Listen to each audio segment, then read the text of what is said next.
Hello all, welcome to ఇన్ఫోటాక్స్. So IPL half of the season అయిపోయింది. So ఈ first phase లో Mumbai Indians performance ఎలా ఉందనేది మనం ఒకసారి డిస్కస్ చేసుకుందాం. సో ముంబై ఇండియన్స్ గురించి చూసుకుంటే ఆల్రెడీ కోల్కతా వీడియోలో నేను చెప్పాను, ముంబై కోల్కతా ఈక్వల్ మ్యాచెస్ గెలిచాయి. బట్ ముంబైతో మూమెంటం ఎందుకు లేదంటే ముంబై ఆ వరుసగా స్టార్టింగ్ లో మ్యాచెస్ అన్ని ఓడిపోవడం జరిగింది. కోల్కతాతో మూమెంటం ఎందుకు లేదంటే వాళ్ళు ఒక మ్యాచ్ గెలిస్తే ఒక మ్యాచ్ ఓడిపోవడం జరిగింది. బట్ స్టిల్ కోల్కతా ప్రతిసారి ఎక్కడో దగ్గర మ్యాచ్ గెలుస్తుంది అన్నట్టుగా అనిపించింది. ముంబై ఏంటంటే వరుసగా ఇప్పుడే 2 మ్యాచెస్ గెలిచాయి. నిన్నటి మ్యాచ్ తో వాళ్ళు వరుస 3 మ్యాచ్లు గెలవడం జరిగింది. ఫస్ట్ మ్యాచ్ కోల్కతాతో గెలిచారు, ఆ తర్వాత ఢిల్లీ అండ్ నిన్న సన్ రైజర్స్ హైదరాబాద్ మ్యాచ్ తో గెలిచారు. బట్ ఢిల్లీ మ్యాచ్ ఆల్మోస్ట్ వాళ్ళు ఓడిపోయే వాళ్ళు. 7-2 ఉండాలి, బట్ లక్ వాళ్ళకి ఫేవర్ చేసింది, వాళ్ళ పర్ఫార్మెన్సెస్ వాళ్ళకి ఫేవర్ చేసాయి. సో ఓవరాల్ గా 7-3 అనేది ముంబై లాంటి టీం కి పక్కాగా కంఫర్టబుల్ పొజిషన్ నేనైతే నమ్ముతున్నాను. బికాస్ వాళ్ళకున్న సెటప్ అనేది అలాంటిది. వాళ్ళకున్న బ్యాటర్స్ కానీ, ఫర్ ఎగ్జాంపుల్ ఇప్పుడు మనం కోల్కతా చూసుకుంటే ముంబై ఈ 2 టీమ్స్ పోల్చుకుంటే కోల్కతా 7-3 ఉన్నా కూడా వాళ్ళు నెక్స్ట్ 2-3 మ్యాచెస్ పక్కాగా గెలిస్తే వాళ్ళకి మొమెంటం వాళ్ళ చేతిలో ఉన్నట్టు ఫీల్ అవుతారు. బట్ వాళ్ళు దానికోసం ఎక్కువ ఆలోచించాల్సి వస్తుంది. బట్ ముంబై అంత ఆలోచించక్కర్లే. వాళ్ళకున్న రిసోర్స్ కానీ, వాళ్ళకున్న టీమ్ లో ఉన్న ఛాంపియన్ ప్లేయర్స్ కానీ దాన్ని ఈజీగా 2 ఆర్ నెక్స్ట్ 2 or 3 మ్యాచెస్ వాళ్ళకి గెలిపించగలరన్న నమ్మకం వాళ్ళకి మైండ్ లో ఉంటది.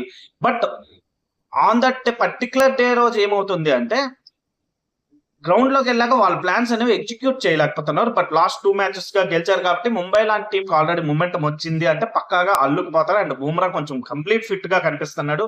ఎందుకంటే ఎస్ఆర్హెచ్ మ్యాచ్ లో ఎక్సలెంట్ గా వేసాడు. ముఖ్యంగా 19th ఓవర్ మాత్రం ఎక్సలెంట్ ఓవర్ అది. సో బూమ్రా లాంటి ప్లేయర్ ఫామ్ లోకి వచ్చాడు అంటే, అండ్ బోల్ట్ ఇంకా పవర్ ప్లే లో వికెట్స్ తీసే బోల్ట్ మనకి ఇంకా పెద్దగా కనిపించలేదు. బోల్ట్ అక్కడ కనిపిస్తే బూమ్రా ఫైనల్ ఓవర్ లో వస్తాడు, అండ్ మళ్ళీ బూమ్రా కూడా అక్కడ మళ్ళీ బోల్ట్ కూడా ఫైనల్ ఓవర్స్ వస్తాడు. సో ముంబై ఇండియన్స్ బౌలింగ్ అనేది లీథల్ బౌలింగ్ అటాక్ గా మారబోతుంది.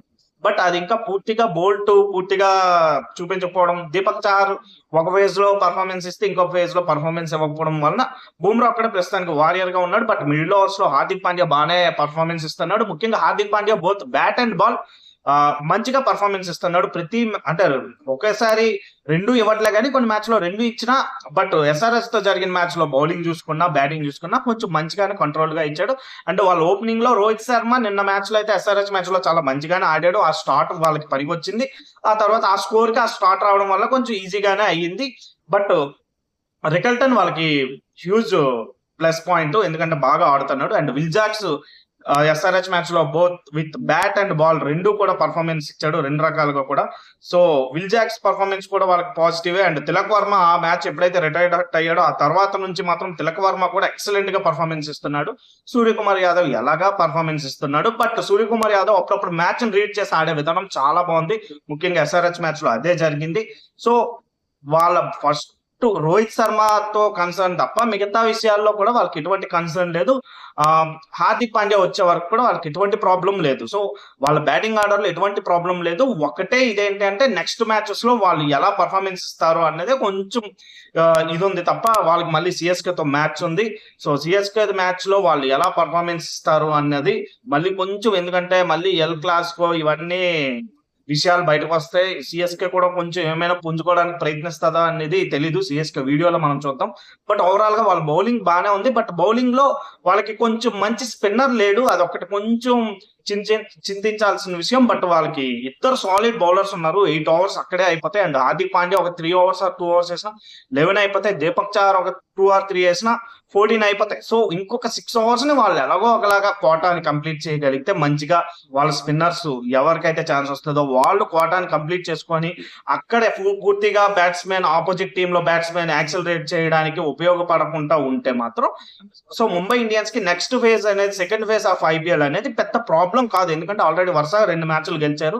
సో సెకండ్ ఫేజ్ లోకి ఎంటర్ అవుతున్నప్పుడు ఇంకొంచెం ఈజీగా అనిపించవచ్చు, 2 మ్యాచ్లు గెలిచి వచ్చాం కాబట్టి కొంచెం ఆ మూమెంట్ తో వెళ్ళొచ్చు అని. సో ముంబై ఇండియన్స్ అయితే ఓవరాల్ గా ఇప్పుడు కంఫర్టబుల్ పొజిషన్ లో ఉన్నట్టుంది. ఎందుకంటే ఢిల్లీ మ్యాచ్ ఎప్పుడైతే వాళ్ళకి లక్ ఫేవర్ చేసిందో ఈ మ్యాచ్ లో కొంచెం అన్ని చేతులతో అన్ని రకాలుగానే మ్యాచ్ ఈజీ విన్ అవడం జరిగింది. అండ్ ఈ మ్యాచ్ లో కూడా రికల్టన్ నో బాల్ అవుట్ అవ్వడం అనేది వాళ్ళకి కలిసి వచ్చిన విషయం. సో ఓవరాల్ గా అయితే మాత్రం ముంబై ఇండియన్స్ కి ఇప్పుడు కొంచెం మూమెంటం అయితే సెట్ అయిపోయింది అనిపిస్తుంది. సో ముంబై ఇండియన్స్ లాంటి మూమెంటం సెట్ అయిందంటే మిగతా టీమ్స్ కొంచెం జంకాల్సిందే. బట్ సెకండ్ ఫేజ్ లోకి వెళ్ళాక అది మళ్ళీ పూర్తిగా మాట్లాడుకుందాం నెక్స్ట్ నుంచి. సో ఓవరాల్ గా ముంబై ఇండియన్స్ ఈ ఫస్ట్ ఫేజ్ పర్ఫార్మెన్స్ మీకేమనిపించింది అన్నది కామెంట్ చేయండి. Thank you.